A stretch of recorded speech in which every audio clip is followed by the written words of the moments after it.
Militer Rusia merilis rekaman momen penghancuran peralatan dan personel angkatan bersenjata Ukraina di salah satu garis depan. Rekamannya diunggah di Telegram pada Senin, 24 Maret 2025.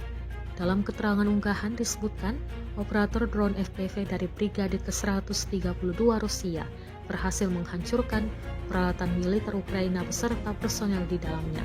Tindakan tegas ini mencegah pengiriman amunisi dan makanan, serta mengganggu kegiatan rotasi hingga menghancurkan semangat juang angkatan bersenjata Ukraina, klaim militer Rusia.